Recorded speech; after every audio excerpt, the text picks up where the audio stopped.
प्रहार कामगार संघटनेचे पदाधिकारी प्रमोद सोनकांबळे यांनी आज सातपूर येथील कामगार उपायुक्त कार्यालयासमोर अंगावर पेट्रोल ओतून आत्मदहन करण्याचा प्रयत्न करून प्रशासनाला हादरवून टाकलं। वेळीच हस्तक्षेप करत सातपूर पोलिसांनी त्यांना ताब्यात घेतलं आणि एक मोठा अनर्थ टळला। सोनकांबळे यांनी माध्यमांशी बोलताना सांगितलं की राजकीय पक्षपातीपणामुळे प्रहार कामगार संघटनेच्या सदस्यांवर उपासमारीची वेळ आली आहे। तत्कालीन मंत्री बच्चू कडू यांनी दिलेल्या स्पष्ट निदर्शनानंतरही त्यांच्या संघटनेला काम नाकारलं जात असल्याचा आरोप त्यांनी केला।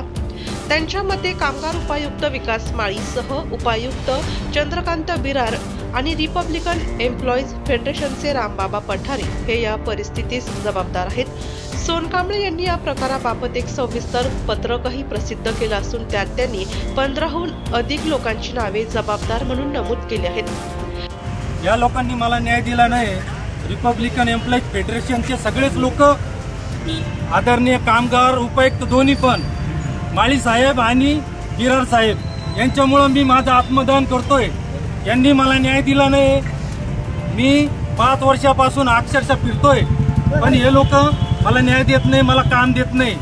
मी माझं आत्मदहन हे 100% करणार आहे। आता जरी तुम्ही मला रोखलं असेल, पण मला जर न्याय मिळाला नाही तर मी परत एकदा आहे ना माझं नियोजन करणारच आहे। मी माझं आत्मदहन करणार आहे, हेच इतकंच बोलतो मी। माझी कामगार मंत्री ज्यावेळेस बच्चू भाऊ कडू हे होते ना, तर त्यावेळेस या लोकांनी मला काम दिलं नाही। मला 2 बॉक्सचं काम मिळालं होतं।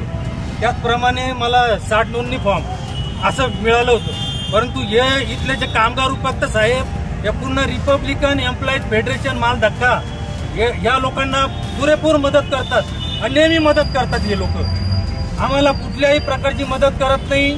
वारंवार आम्ही त्यांना अनेक निवेदनं दिले, त्यांना मिटिंगा लावायला सांगितलं, परंतु ते ऐकायला तयार नाही। पूर्ण त्यांनाच मदत करतात हे लोक।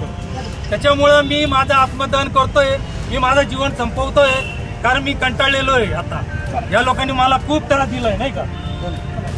नाही पोलीस स्टेशनला नंतर मी करतो। मला साहेबाशी बोलू द्या, नाही मला साहेबाशी बोलू द्या।